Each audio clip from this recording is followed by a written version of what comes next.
राजद कला प्रकोष्ठ के जिलाध्यक्ष शंकर ब्रह्मचारी के आवास पर मंत्री ललित नारायण यादव का राजद समर्थकों ने बुके देकर उनका स्वागत किया। इस दरमियान विधायक सैयद रुकमुद्दीन एवं पूर्व विधायक दिलीप यादव ने इस मौके पर कहा कि महागठबंधन की यह रैली केंद्र की नरेंद्र मोदी सरकार को कार फेंकने की शुरुआत होगी। दिलीप यादव ने इस दरमियान कहा कि गृह मंत्री अमित शाह पूर्णिया में आकर यहां की सामाजिक सद्भावना को खत्म करने की जो कोशिश किया था वह सफल नहीं होंगे और उन्होंने एयरपोर्ट के नाम पर जो झूठ बोला है उसका भी पर्दाफाश इस महारैली में की जाएगी। इस मौके पर समाजसेवी कंचन कुमारी, शंकर ब्रह्मचारी समेत बड़ी संख्या में राजद समर्थक मौजूद थे, जिन्होंने मंत्री जी के समर्थन में जमकर नारेबाजी की। आगामी 25 तारीख को जो आयोजित होने वाली महागठबंधन की महारैली है, इसकी बहुत युद्ध स्तर पर तैयारी चल रही है और राजद के तमाम कार्यकर्ता अपना सारा चीज़ गांव, समाज, टोला, मोहल्ला सब कुछ में लगाकर आदमी को ज़्यादा से ज़्यादा आबादी में ला रहे हैं। हमें लगता है कि ये रैली माननीय तेजस्वी जी के नेतृत्व में और हमारे सूबे के मुख्यमंत्री नीतीश जी के नेतृत्व में अवश्य सक्सेस होगा और काफ़ी लोग आएंगे। लोगों में उत्साह किस तरह का दिख रहा है? बहुत ज़्यादा उत्साह है, क्योंकि महागठबंधन की ये रैली और पूर्णिया से, चूँकि पूर्णिया बिहार भारत की राजनीति में बिहार से ही देश के राजनीति का दशा और दिशा बदलता है, उसकी शुरुआत पूर्णिया से हो रही है। राजद के जो कार्यकर्ता है वो किस तरह से रैली को सफल बनाने के लिए काम युद्ध स्तर पर मेहनत कर रहे हैं, गांव में, टोलों में, कस्बों में मेहनत कर रहे हैं कि ज़्यादा से ज़्यादा लोगों को लाया जाए। लेकिन आपके पार्टी के एक वरिष्ठ नेता है राजकुमार चौधरी जी, उनका कहना है कि उनको पूछा ही नहीं गया है, वो खुद आना चाहते हैं, उनके साथ में बड़ी संख्या में कार्यकर्ता भी है, तो ये इससे कैसे? राजकुमार जी बहुत वरिष्ठ साथी हैं, उनको आना चाहिए सारी भावनाओं को भूलते हुए, क्योंकि ये पार्टी का रैली है और सबका मान सम्मान बचे। और के जिलाध्यक्ष, प्रदेश अध्यक्ष, कोई तो कम से कम जानकारी तो देंगे कि रैली हो रही है यहाँ। रैली की जानकारी देनी चाहिए। अब अगर नहीं भी है तो आप पार्टी के समर्पित कार्यकर्ता हैं, तो आपको तन मन धन से लग करके इस रैली को कामयाब करना है। आप लोग अपने माध्यम से उनको जानकारी देंगे क्या? आपसे ज्ञान मिल रहा है, हम तुरंत उनको सूचना करेंगे कि आप आइए। समुद्र में जब ज्वार और भाटा उठता है तो उसको गिनती नहीं किया जाता है, तो वही स्थिति है समाज में अभी लोगों का। पूरे जो आपका सीमांचल का इलाका है, सिर्फ आप धमदाह की बात ना करें। दमदाह तो अपने आप में आप जानते हैं कि जब हम अकेले भी हुआ करते थे और लालू प्रसाद यादव जी का जब प्रोग्राम होता था तो पूर्णिया में जगह नहीं रहता था। तो आज तो 7 पार्टियों का महागठबंधन का रैली है, तो इसको कम आंकना और जो मुद्दे का रैली हो जिसमें देश का मान और सम्मान छुपा हुआ हो, जिससे पूरे देश की राजनीति की दशा और दिशा दोनों पर चिंतन होगा, तो इस रैली को कम आंकना अपने आप में हमको लगता है जो छोटी बड़ी बात होगी। इस रैली का मकसद बताया गया हम लोग कि पूरे देश को एक मैसेज देना है, खासतौर से केंद्र की बीजेपी सरकार को, और उसका शंखनाद पूर्णिया से होगा, तो सही मायने में मैसेज जाएगा उन लोगों को यहाँ से। आपको क्या लगता है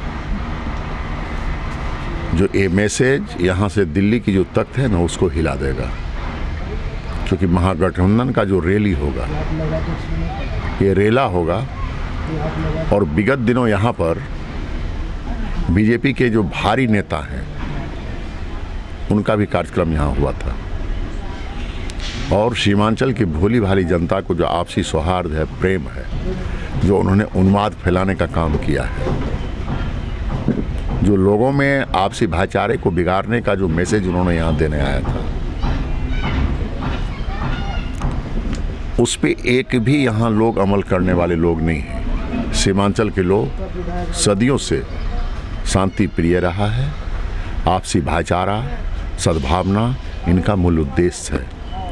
हमारा जो कहता है गंगा और जमुना की जो तहजीज है उसमें हम लोग विश्वास रखते हैं। तो जिस बड़े नेता की ओर आपका इशारा है, उन्होंने तो पूर्णिया में ये भी कहा था कि लो एयरपोर्ट दे दिया, लेकिन अभी आंदोलन चल रहा है कि एयरपोर्ट चाहिए। नहीं, मैं अभी कुछ पत्रकार बंधु वहाँ गए हुए थे, जो मीटिंग हम लोग का चल रहा था, तो हमें घोर आश्चर्य हुआ।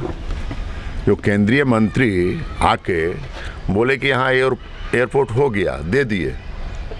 तो फिर आंदोलन किस बात का? तो आप इससे समझ सकते हैं, क्योंकि आप देश के चौथे स्तंभ हैं। जब एक जिम्मेदार पद पर रहते हुए लोग इतना भारी झूठ बोल सकता है पब्लिकली, तो देश के लिए क्या कर सकता है ये आपको भी समझना चाहिए। लेकिन एयरपोर्ट के लिए आंदोलन करने वाले भी ज़्यादातर उसी पार्टी के लोग हैं, इस पार्टी के लिए। नहीं, दुर्भाग्य इसी बात का है ना, जो लोग आज मीडिया से सवाल उठा रहा है, मैं उन बंधु से पूछना चाहता हूं कि वो सरकार से क्यों नहीं पूछता है। उनको केंद्र सरकार से बात करनी चाहिए ना। जो बिहार सरकार का काम था जमीन उपलब्ध करा देना, इन्होंने जमीन तो उपलब्ध करा दिया, तो फिर अब किस बात की देर है? तो विपरीत जगह पे जमीन उपलब्ध नहीं, ये तो एक बहाना है। विपरीत जगह नहीं, यहाँ नहीं, वहाँ, ऐसा नहीं है। जमीन तो एयरपोर्ट का जो है वहीं पर मतलब चिन्हित किया गया है। जब सरकार के द्वारा, बिहार सरकार के द्वारा जगह चिन्हित करके उनको दे दिया गया, तो एयरपोर्ट खोल देना चाहिए। और जिम्मेदार पद पर रहते हुए देश के गृह मंत्री हैं, उनके एक एक बयान का महत्व है। और ऐसे मतलब बात बोल रहा है, और मर्यादित बात जो हमने पूर्णिया को एयरपोर्ट दे दिया और उड़िए। देखिए, देश में रोजगार, बेरोजगारी, शिक्षा, स्वास्थ्य, इस पर ये सरकार बात नहीं करती है। या आप मीडिया बंधु भी ये सरकार से सवाल नहीं करते हैं कि कहाँ गया 2 करोड़ युवाओं को प्रतिवर्ष हमको रोजगार देना था, कहाँ गया? सबके खाते में हम 15 सबके खाते में 15 लाख रुपया देंगे। आपसे भी इसलिए बनता है कि तेजस्वी यादव जी भी विधानसभा चुनाव में कह रहे थे कि हम नौकरी देने जा रहे हैं, और अभी सरकार में वो है, तो सवाल मैं आपको बता देना चाहता हूँ, उन्होंने अवश्य कहा था, लेकिन दुर्भाग्य है हम लोगों का कि 5-6 के अंतर से हमारी सरकार, पूर्ण बहुमत की हमारी सरकार नहीं है। हम किसी के साथ हैं, चीफ मिनिस्टर वो हैं। तो अगर बिहार की जनता पूरी बहुमत की सरकार बनाती, तब आप ये क्वेश्चन करते हो। तो हमको ये बताइए, जब आप उनके साथ गए नीतीश कुमार जी के साथ, तो आपने ये नहीं कहा कि हमारा ये मुद्दा है, इस मुद्दे पर नहीं, अभी तो नौकरी कुछ देने का उन्होंने काम किया है, उस मुद्दे पर तो काम कर रहे हैं दोनों। चल रहा है वो काम तो चल रहा है। कुछ नियुक्ति पत्र भी उन्होंने बांटने का काम किया है। लेकिन आप एक रोज में सोच लेंगे, देखिए एक रोज में सोच लेंगे, अभी तो 5-6 महीना हुआ ही है, लेकिन उस तरफ अग्रसर हैं और श्योर बिहार की युवाओं को रोजगार देने का काम करेंगे, नौकरी देने का काम करेंगे। भारत सरकार की तरह ये नहीं कि ये तो जुमला था, चुनावी जुमला था, ऐसा तेजस्वी जी नहीं बोल रहे हैं। तेजस्वी जी पूरे बिहार की बात छोड़ दीजिए, पूरे देश के युवाओं के आइकॉन बन चुके हैं। डॉक्टर श्रीमती निभा भारद्वाज, सुप्रसिद्ध हेम्योपैथिक चिकित्सक, 30 वर्षों से पूर्णिया शहर के लिए हेम्योपैथी की चिकित्सा को समर्पित विशेषज्ञ, स्त्री, शिशु, पेट, बात, चर्म रोग विशेषज्ञ। आप विभिन्न तरह के रोग से ग्रसित हैं तो उसके समाधान के लिए संपर्क करें डॉक्टर निभा भारद्वाज, पक्की तालाब, दुर्गा मंदिर के पीछे, पूर्णिया। Contact number 7547825718। डॉक्टर निभा भारद्वाज।